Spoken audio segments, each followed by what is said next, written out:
అప్పాజీపేట సభలో వైసీపీపై జనసేన అధినేత పవన్ కళ్యాణ్ తీవ్ర విమర్శలు చేశారు. దోపిడీలు, దౌర్జన్యాలు చేసే వైసీపీ నేతలను తరిమి కొడతామని పవన్ హెచ్చరించారు.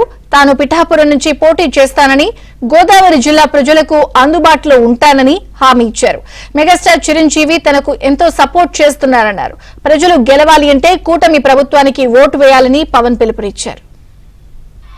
రైతు భరోసా కేంద్రాలు, దళారీ వ్యవస్థని దోపిడీ చేస్తున్నాం, ఆర్బీకే సెంటర్స్ అండగా ఉంటాయని తెలియజేసుకుంటే, ఆర్బీకే సెంటర్స్ కాకినాడలో ఉండే ఒక మాఫియా డాన్ కుటుంబం దగ్గరికి వెళ్ళిపోయినాయి.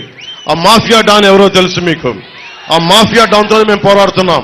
జగన్ పెట్టుకున్న మాఫియా డాన్ని తగిలేసి తరిమేసే వరకు మేము నిద్రపోం. ఖచ్చితంగా వాళ్ళందరినీ పనిష్మెంట్ చేస్తాం. ఖచ్చితంగా చట్టపరంగా వారికి చర్యలు తీసుకుంటాం. వాళ్ళందరికీ కోనసీమలో కొబ్బరి తోటని పెద్ద కొడుకు అభివర్ణిస్తారు.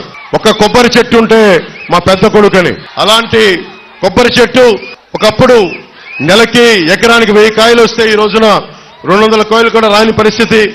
అరాకొర పరిస్థితులతోటి ప్రభుత్వం మనకి విధి విధానాలతోటి ఇంకా వెనకబడిపోయింది.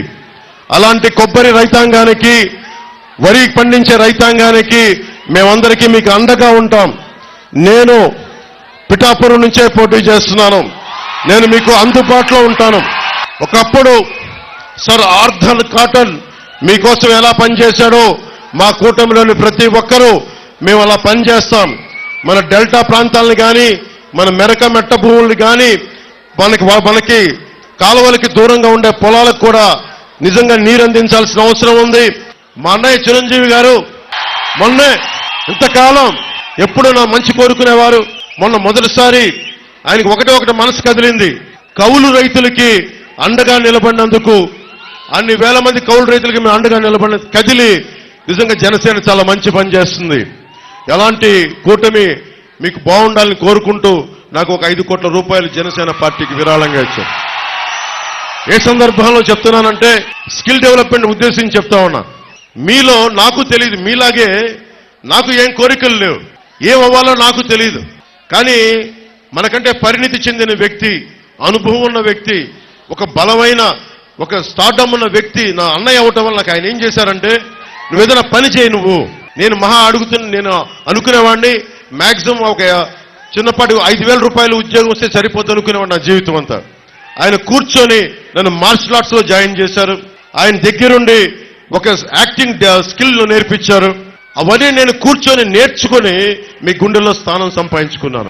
ఓటు ట్రాన్స్ఫర్ అనేది చాలా కీలకం. మేము సైజు తగ్గించుకున్నాం. నిన్న ఒక CNN ఇంటర్వ్యూలో కూడా చెప్పాను. ఇంత బలం ఉండి ఎందుకు సైజు తగ్గించుకున్నాం అంటే, మీరు గెలవాలి, నేను సైజు తగ్గించుకున్నాను. మీరు గెలవాలంటే ఓటు చీలకూడదు. ఎందుకంటే చంద్రబాబు గారికి కూడా 4 దశాబ్దాల సుదీర్ఘ అనుభవం ఉండి పాప ఆయన కూడా సతమతం అవుతా ఉన్నారు సైజు తగ్గించుకొని. మేమందరం కూడా తగ్గింది మీకోసం, మిమ్మల్ని గెలిపించడానికి. ఎక్కడ నెగ్గాలో కాదు, ఎక్కడ తగ్గాలో తెలియాలి. ఈ సూక్తిని మేమందరం పాటించాం. ఇది మీ గెలుపు కోసం. అలాగే ఓట్ ట్రాన్స్ఫర్ ముఖ్యంగా జనసేన మద్దతుదారులకి, జనసేన నాయకులకి అందరికీ దయచేసి విన్నవించుకుంటా ఉన్నాం. మనం పోటీ చేయని చోట ఆ ఓట్ అంతా తెలుగుదేశం పార్టీకి, భారతీయ జనతా పార్టీ, మన NDA కూటమికి వెళ్ళాలి.